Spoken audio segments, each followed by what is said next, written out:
In my previous video, we talked about using two flash units for indoor portraiture, specifically against a solid color seamless background.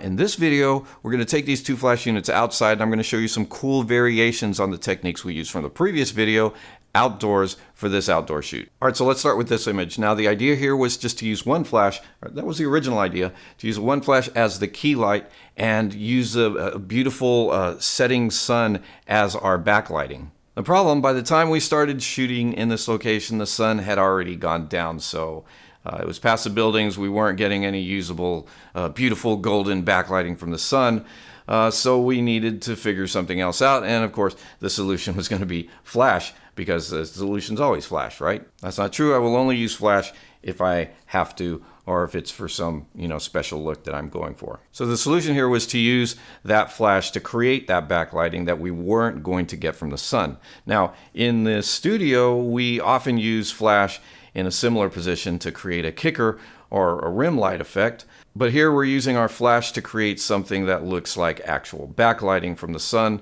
low in the sky. Now, my key light is this Godox TT685 modified with a 32-inch octagonal softbox. For a backlight effect, we're using a matching TT685, and this one's not going to be modified. It's just going to be bare flash, just like this. Why modify it when we want a crisp backlight effect? No reason to modify it. And by the way, both of these flash units are operating in manual mode for all the examples in the shoot.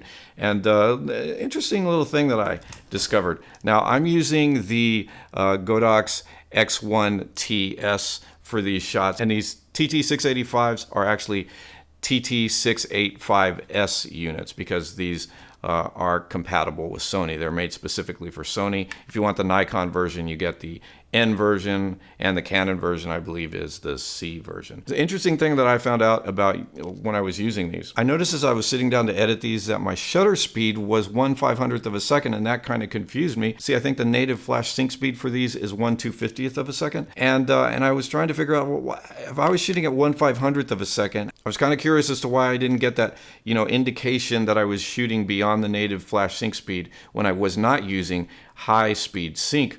HSS.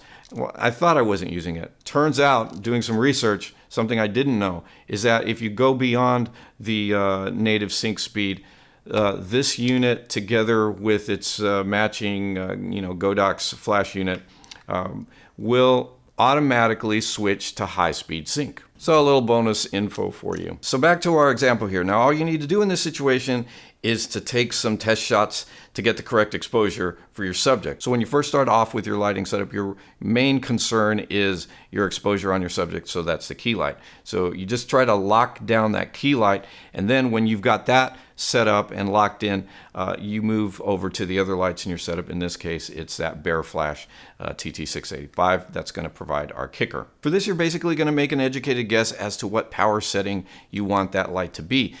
You've got your key light locked in, so try something middle of the road, I don't know, 1/8 power maybe. Try that, take a test shot, see if you like the effect. If it's you need a little more, add a little more power. Try that, another test shot, and just keep doing that until you've got the look exactly how you want it. And once everything's locked down, then you start taking the actual photos. You just don't have to think about it anymore. You've got all your lights locked down, and it's just you and the model doing your thing. Now, for our next example, we're going to use, again, one flash for our key light, and the second flash, we're going to light up the background, which in this case is an industrial-looking environment. So a spot of illumination here helps add some interest and dimension. All right, this time our key light is just straight unmodified flash. We're not using a softbox or an umbrella, just a bare TT685 off to camera left. This gives us more contrast and a harder look to the lighting on the subject. And I think this fits well with the environment that we're shooting in. So just like with any key light, make sure that you nail down the exposure first. That means try a reasonable power setting and, camera settings that make sense. Take a test shot, adjust, repeat that if necessary. And once you lock down the key light, move on to any other lighting affecting the exposure. Now we're going to take our second light and direct it up toward the structure. So like I said before, it's another TT685, and this one is also unmodified. Now, if you'll recall from our previous video, this is something that we can do indoors against a seamless for the same reasons. We're just adding interest and dimension and trying to help separate that subject from the background. So here's the result, and you can see if this flash weren't here illuminating this area, it would be dark and dull, just like these areas. And, so throwing some light in on it really helps the overall look of the image. After I took several shots of Sophia, I handed her the camera so she could have some fun taking some shots of me with the same setup. Now this right here is probably my favorite shot of the sequence. As you can see here, I've altered the color of the background in Lightroom to give it a cooler blue cast. I think it goes well with the environment and the whole feel of the scene. To do that, I just use an adjustment brush and pulled the sliders to add more blue. All right, now we're going to change things up, and instead of using one of these flash units as our key light, we're going to use both of these guys behind our subject, which is something a little different.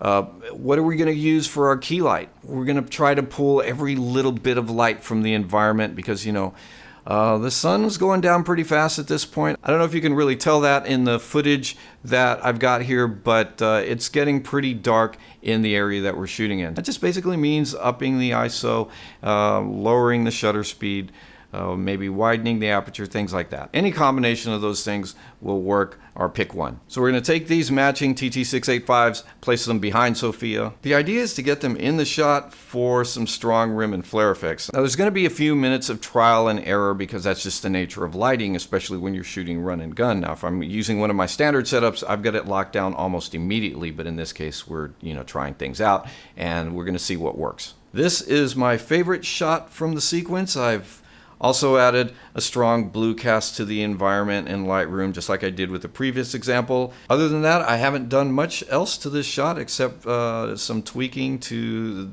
the exposure and slider settings.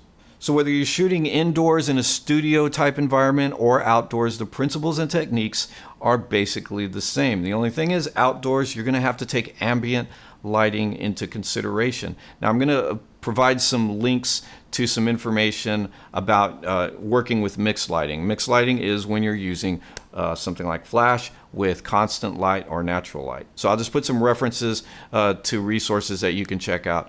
Just look down below for that info. So I think the message here is if you've got two flash units to work with, there are so many things you can do to make your photos more interesting. All you got to do is get out there and experiment. Hey, before you do that, make sure you click the subscribe button on this channel and click the little bell notification icon too, so that you can be sure to be notified whenever a new video comes out.